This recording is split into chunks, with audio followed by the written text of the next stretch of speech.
What are we doing? It's a video. We're going to Disneyland. No, we're not. Oh, okay. What's today's date? June 25th. Friday. What are we doing?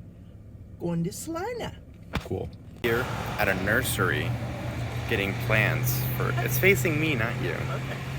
for Terrarium 2.0, because the first one's a failure. Most likely. We don't actually know yet. Well, we went to Walmart. Well, no, we went to a nursery first. A nursery. We got 3 different plants. We went to Walmart. We got Miracle Grow dirt. We got chicken wire.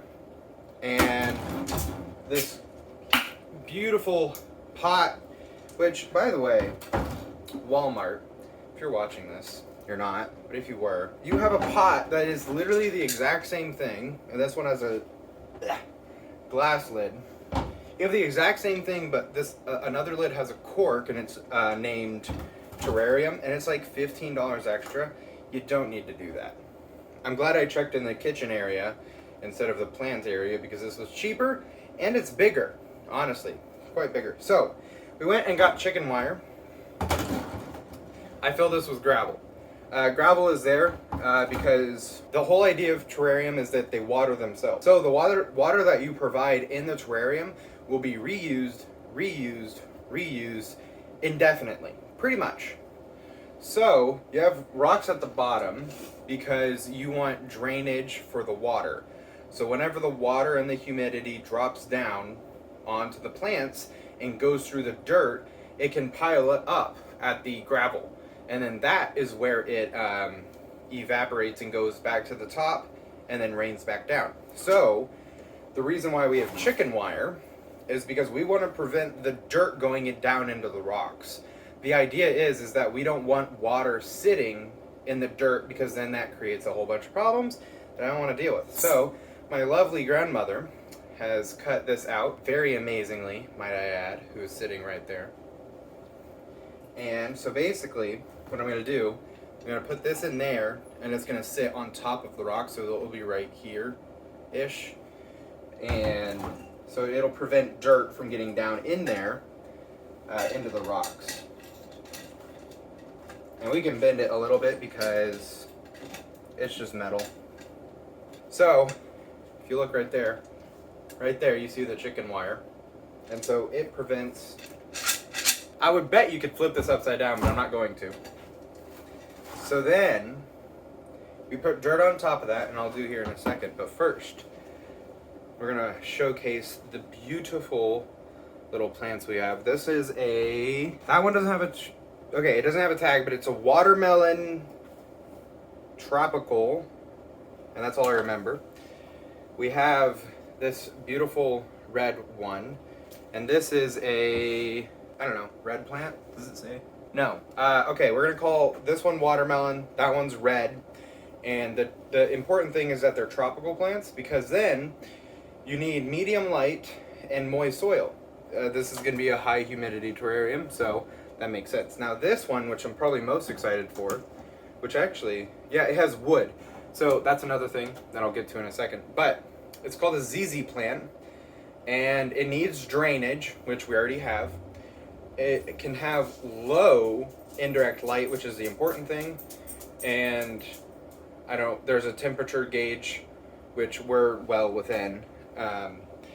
So also, I will get to that part later. So we're gonna fill this dirt just a little bit. Now, if you we don't have any critters in here, I might add a very specific type of bug that eats away at decaying plants and provides fertilizer for soil, similar how earthworms do. But I don't have that, so we're not doing that now.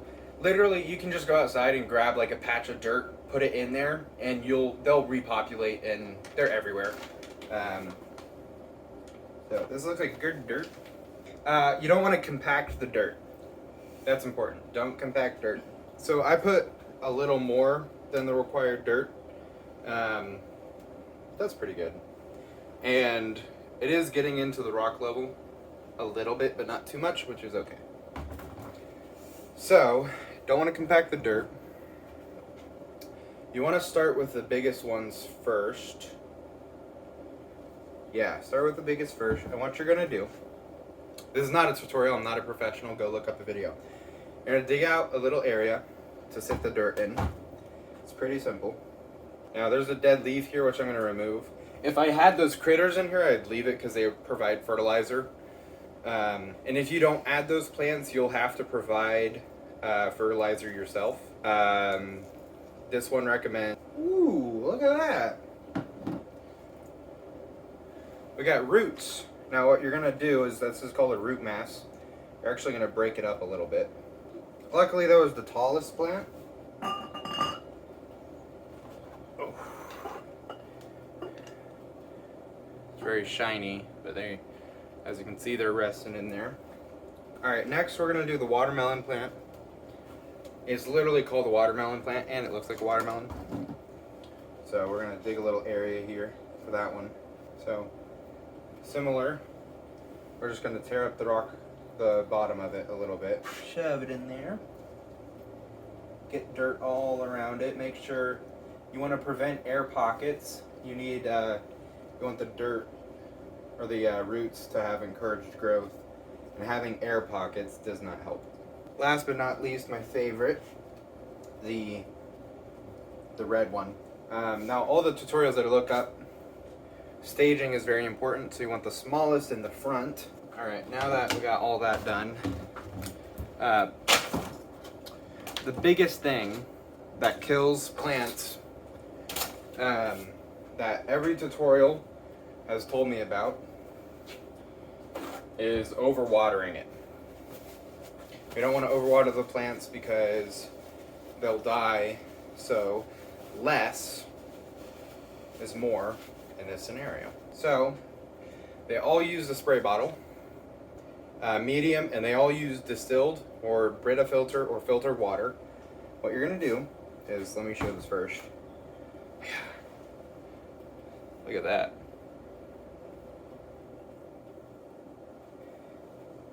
So what you're gonna do is, on medium filter or medium spray, is on medium spray, you just take it, and on the sides, not on the plants themselves, on the sides, you water the side of the bowl.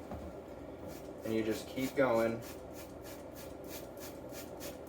So if your plant has tree or wood, you especially want to avoid getting water on that. A lot of water. Because then that causes rot. Basically what you want to see is on that side, you can see the difference between the watered and the not watered. That'll eventually get it all the way down like this over here. So then, kind of just wait, let it go. You know, you could leave this for a day or so before you need to check to see if it needs more water. The biggest thing is, you want it on a north-facing window, typically, or a place of low light, constant light. And then, on top of that, figure out where your light source is coming from mainly.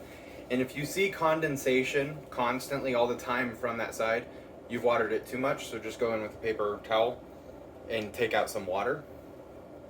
But other than that, it does everything else itself.